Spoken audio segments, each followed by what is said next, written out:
are back on the build phase. I'm your host, Mr. Ben, and today we are going to talk about one half of everyone's favorite learn how to play Dice Throne duo, and that is the Moon Elf. Now, this is the character I first played the game with, and generally when I engage with these types of games, I will find one deck or one strategy or one character and stick with it for a bunch of games. I'll put in a bunch of reps and kind of learn the game system through the lens of that one character before I branch out and try other stuff. So I've put in a lot of time with the Moon Elf, and a lot of the time that I've put in with the Moon Elf was riddled with misplays and inaccuracies.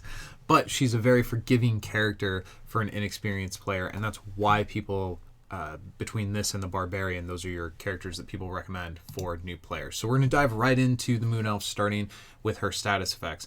Now, there's going to be an overlying theme here that I'm not going to tie up till the end, but we're going to first touch on it here with Blind. This is a negative status effect. You apply it to your opponent, and after they do their ORP, and that's important, the timing of it, after they lock in whatever it is they want to do with their roll phase, they have to roll a d6, and 1/3 of the time they don't get whatever it was they just rolled for.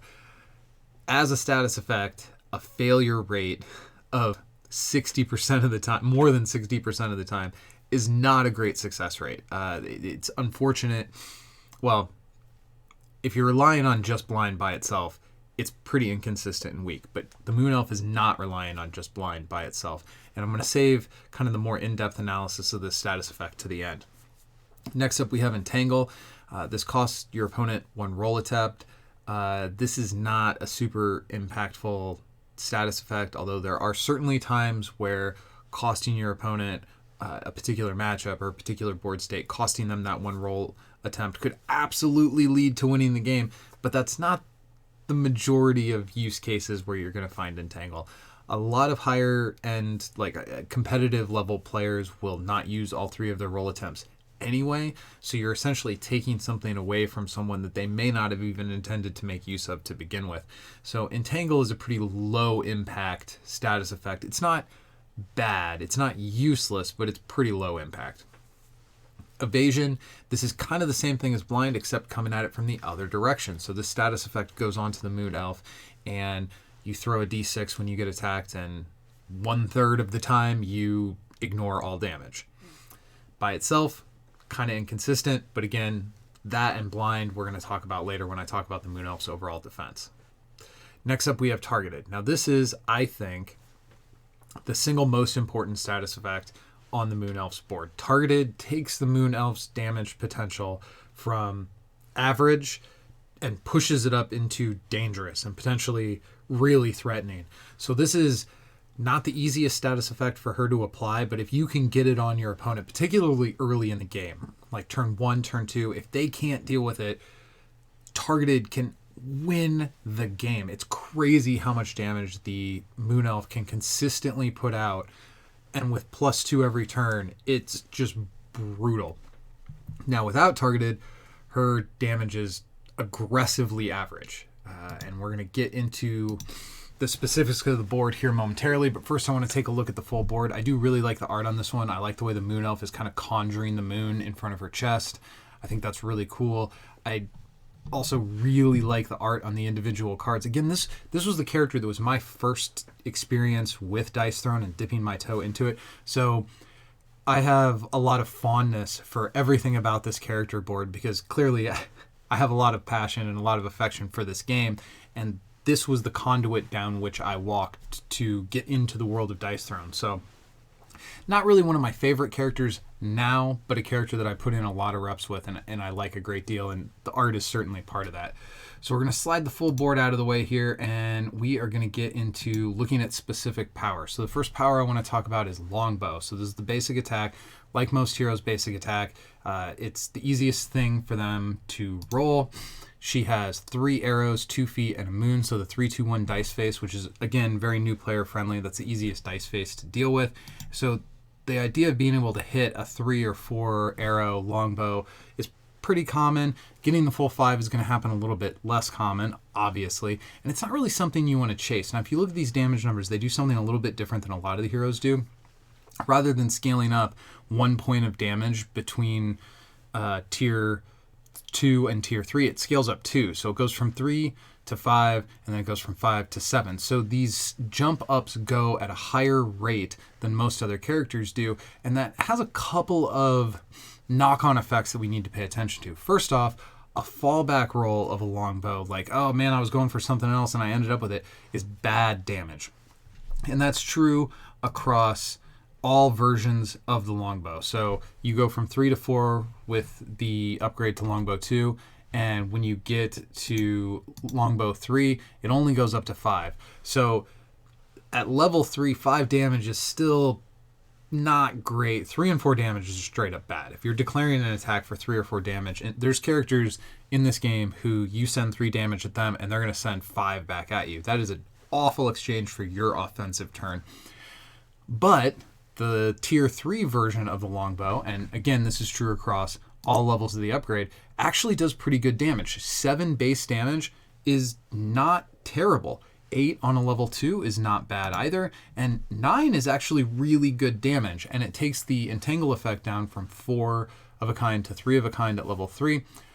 All of that said, I don't think you upgrade this power. I don't think this is a power the Moon Elf can really rely on. The only way this power can really be like spammed is if you get targeted, applied to your opponent, and if it sticks there. And if you don't check that exact box, even trying to go for 5 longbows every time, which you do have a fairly decent percent chance of trying to hit, I don't think overall your damage output is going to be where it's at. And the Moon Elf, and this is something I'm going to say a lot during this analysis, the Moon Elf is constantly starved for CP.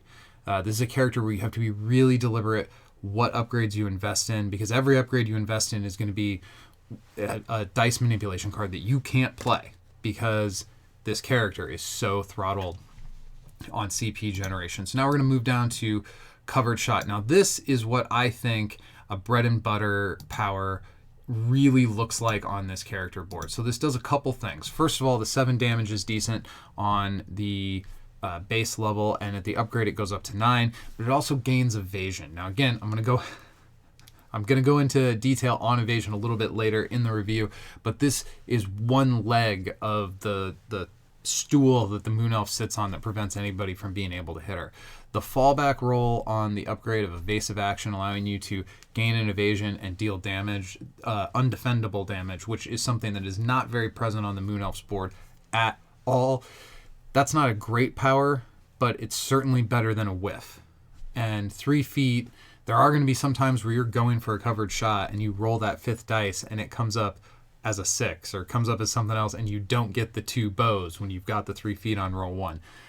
I do think this is an upgrade that I will generally play, not so much for evasive action, but because covered shot is an important part of the overall Moon Elf theme. This is one of her better damage output choices. It's not that hard to roll, and it plays into her actual core character identity, which is her strong defense. So we're going to move over to Demising Shot. Now this is your main and easiest to get power for applying targeted. So if you can throw your initial roll and you have 2 6s, especially early in the game, like if it's turn 1 and on your first roll turn 1 you have 2 6s and it doesn't matter what else, I'm chasing Demising Shot most of the time there. Getting targeted on early is really important, and the getting it back on again if your opponent's able to deal with it is also critically important. You're going to see throughout a lot of these Moon Elf damage numbers, they're not that great damage unless you start thinking, oh, we'll add 2 to that because of the targeted, add 2 to that because of the targeted. And then you see how the Moon Elf is actually able to overwhelm some opponents, because not only is she hard to hit, but she does have these certain things she can do to get better than average damage, although again, most of her damage is pretty mediocre. So Demising Shot is, I think, a really important power. However, you look at the upgrade, let's start with focus. Yes, it inflicts targeted. Yes, it's really relatively easy to hit, but that is clearly a fallback power. Nobody's going to start their turn going, hey, let's do no damage, a pretty mediocre low impact entangle, and a targeted. If your opponent already has targeted and you're on focus, that is a garbage roll. The upgraded version adds 2 damage to Demising Shot itself, which is nice. Still inflicts targeted. This is a hard maybe.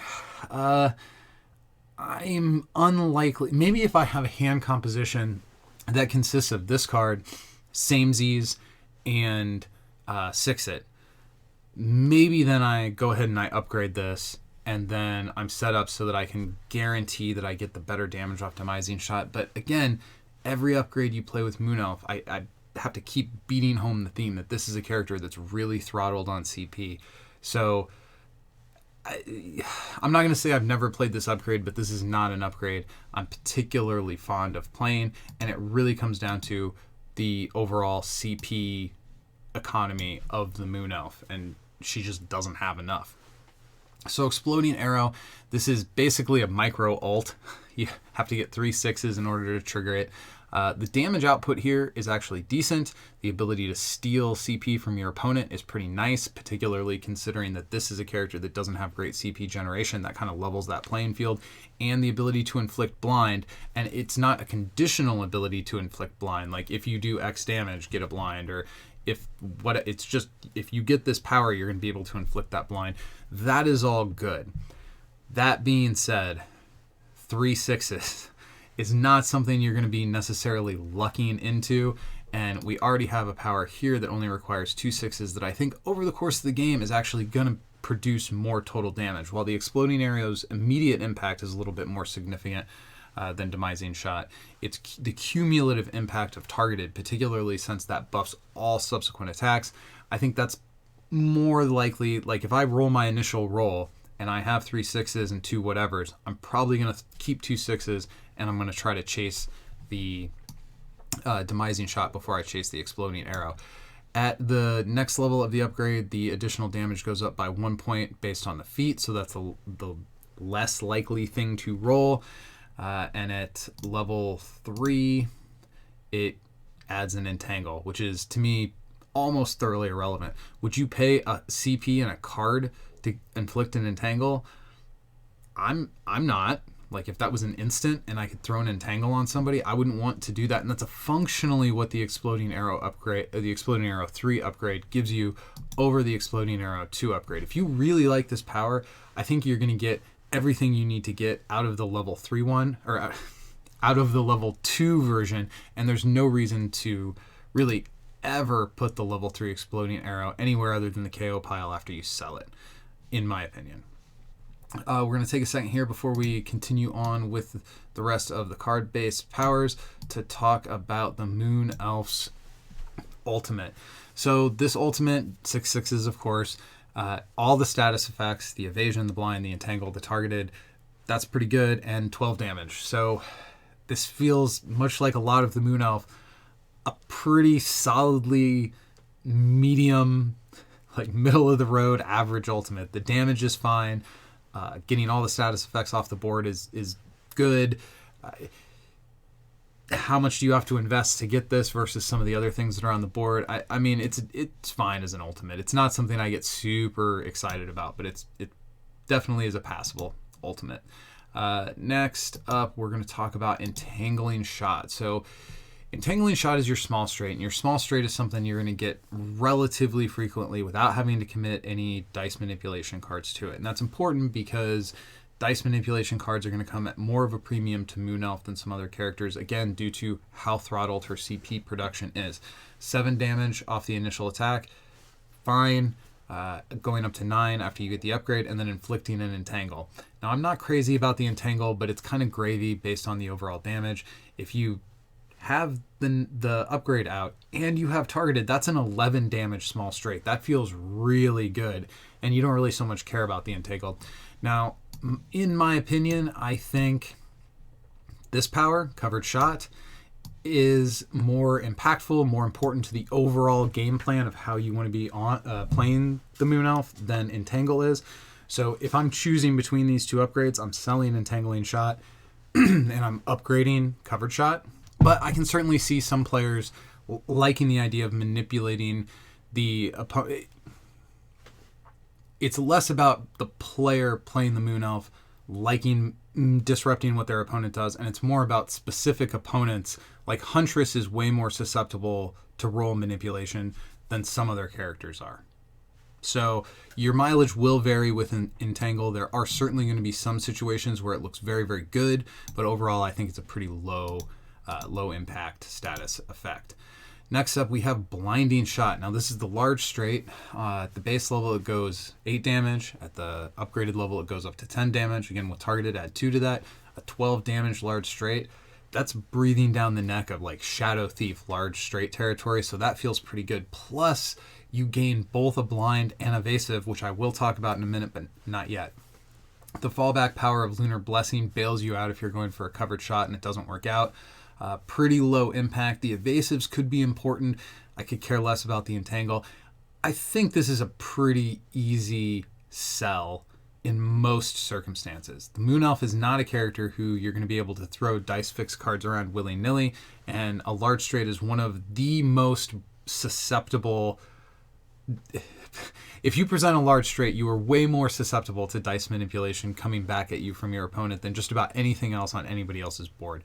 They're very easy to disrupt. So 2 CP plus the third that you would get if you sold this card. I think that 3 CP has lots of other places where it could be better invested. If you have some kind of a weird game where you're just completely flush and you're super wealthy on the combat points, maybe you could consider this large straight upgrade, but I think in general, I would consider that to be a mistake myself. Moving on to the mini ult, this inflicts blind, entangle, and targeted. That's all very good, as it should be, because it costs 4 6s to get this effect off.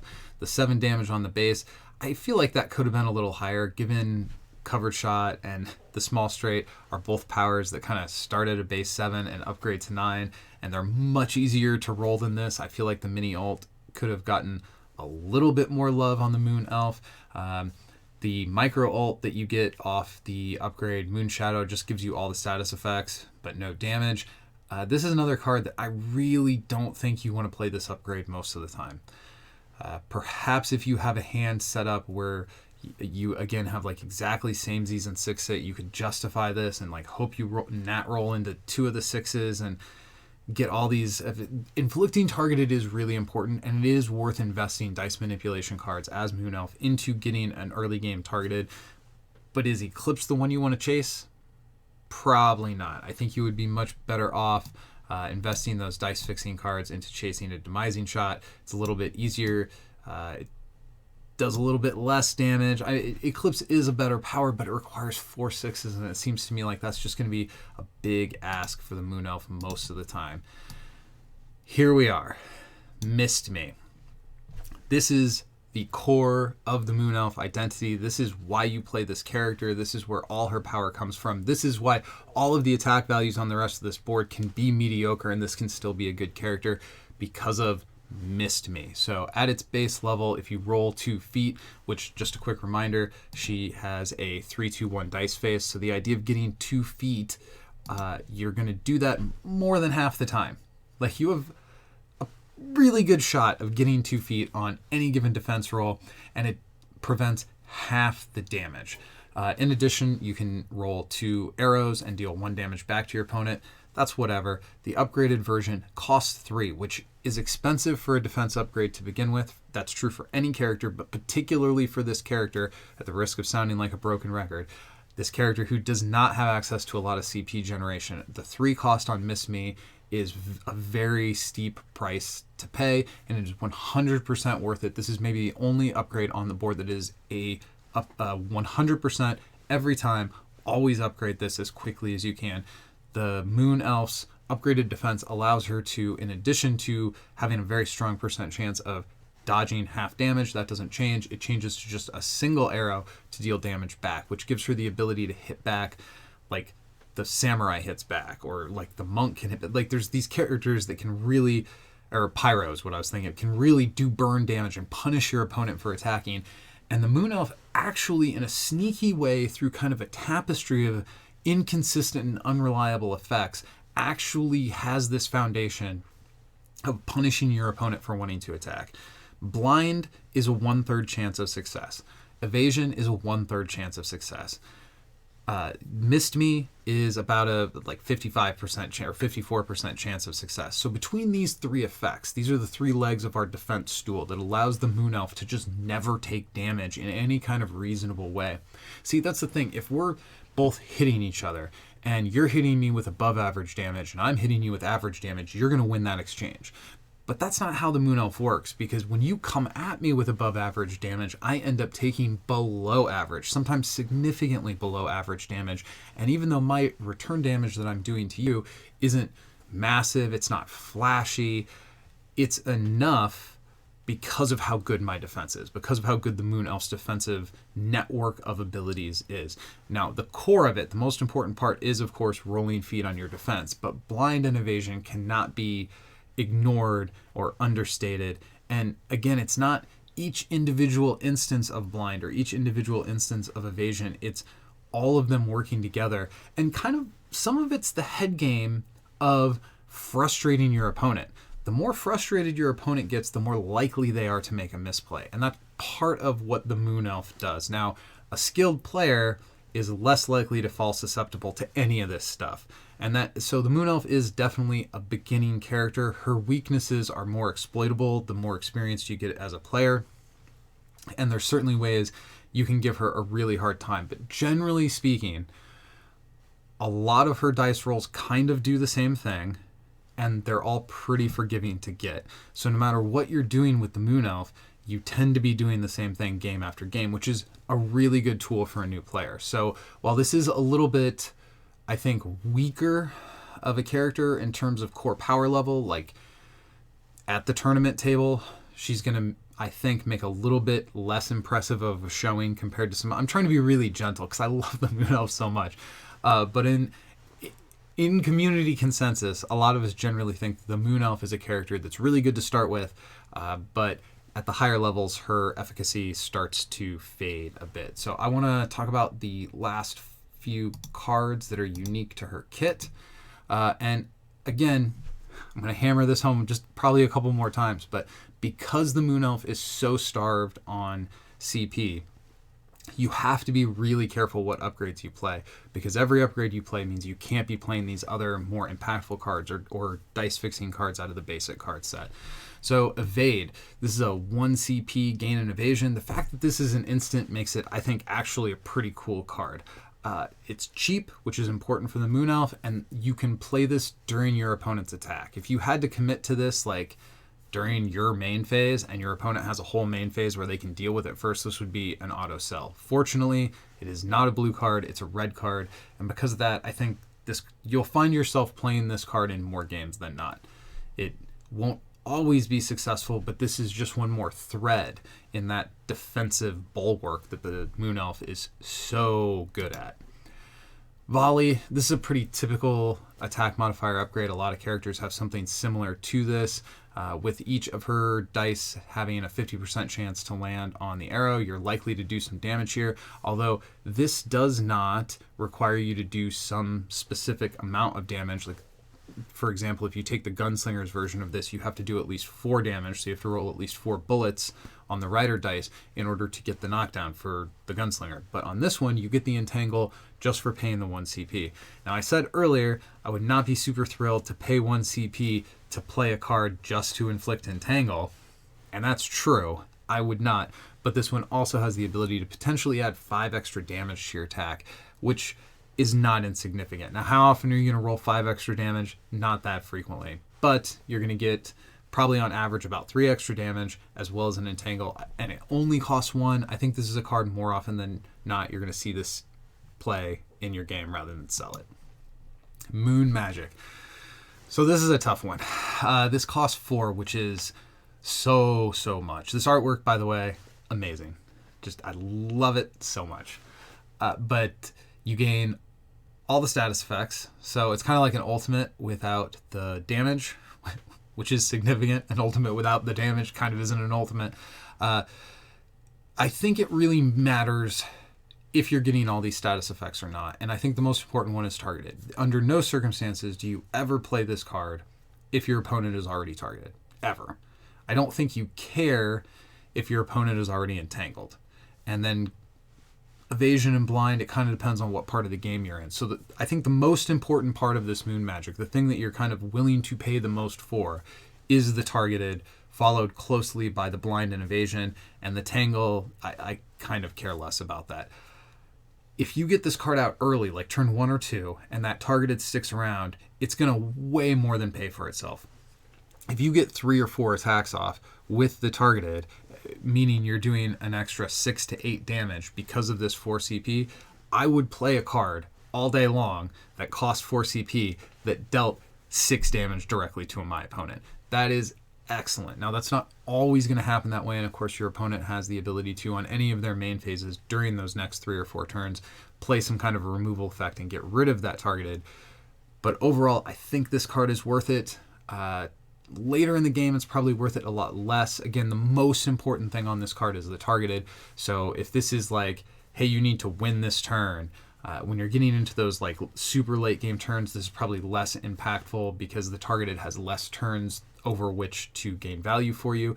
That being said, if it's a down to the wire and it's a tight game, a blind and an evasion both give a chance of screwing up your opponent's ability to put damage on you. So this is a card that I think is playable throughout the whole game, although it costs a lot. 4 CP is a massive cost, particularly in the Moon Elf's deck, but you get a lot for it. And generally speaking, if I see this card during a game, I don't feel bad about it. But one caveat, if you've already committed your CP elsewhere and you're sitting at a 0 dial and it's like turn 5 and this is your top deck, then it's probably a sell because you're not going to have enough turns to build back up to be able to play it. So if you can play it, this is a good card, but you also need to recognize the situations when, hey, this game's going to be over before I gain enough CP to be able to play this. I don't have any other cards I can sell. I got to get rid of this so that way my So Wild is active. You really need to be aware of those types of things and don't get fixated on how good targeted it is, because if this sits in your hand until the end of the game and it just rots there, that's CP that could have been spent on other things. And there's always other things to spend your CP on when you're playing as Moon Elf because there's not enough to go around.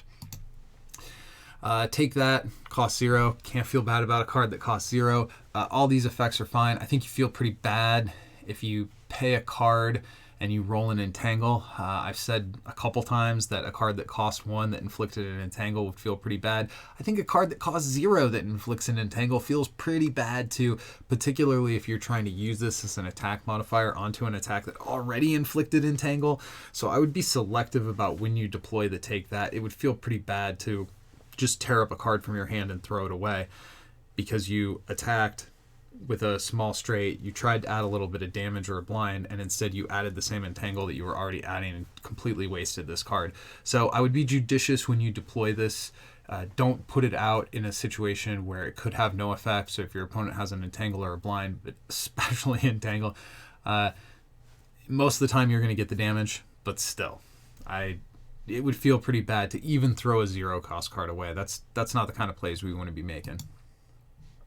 Finally, the promo card, as with the case with all promo cards, it's a main phase 0 cost card that you roll a d6. If you hit the right thing, really good stuff happens, and if you hit the wrong thing, you draw a card and it just replaces itself. The really good stuff on this one is blind, entangle, and targeted. And since I just went on at some length talking about how this 4 cost card is worth it, that means this promo card is bananas value. Now, most of the time, you're not going to get the 6. You're just going to draw another card. But if you're playing in a game where promo cards are legal, you play this and you hit the 6, that is a massive power spike. This is a very, very good promo card. That more or less sums up the Moon Elf. Now, just a couple other things here. This is a great beginner character, and I think it's because the skill floor is low and the skill ceiling is also low. This is not a character that is ever going to require you to make a ton of really hard decisions. You're probably going to have a couple of difficult ones, and that they're largely going to be based around where you're going to invest your limited revenue, your limited CP revenue, either on the character board or on instant effects or card effects from hand.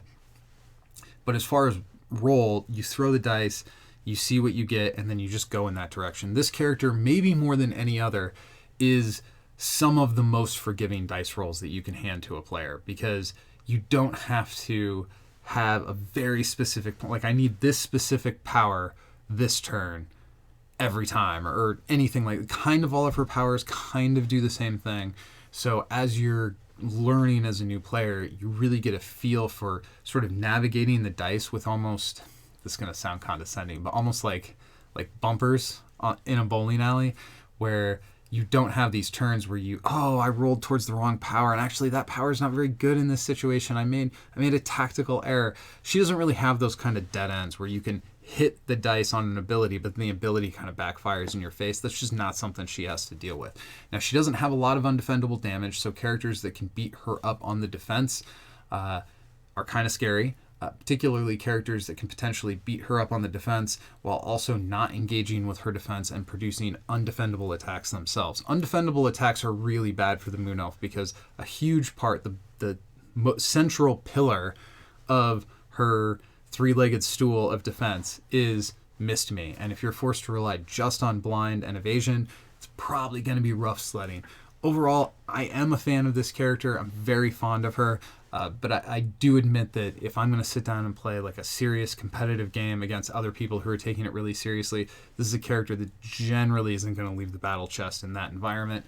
With regard to Dice Throne Adventure, it's kind of the same way she works in PvP. She's generally consistent at putting out average damage, which you can rely on that in Dice Throne Adventures, and she's generally good at not getting smashed to pieces by aggressive attacks, which is also pretty good in Dice Throne Adventures. The problem she runs into is the lack of CP generation, and Dice Throne Adventures games tend to go a lot longer than 1v1 games do.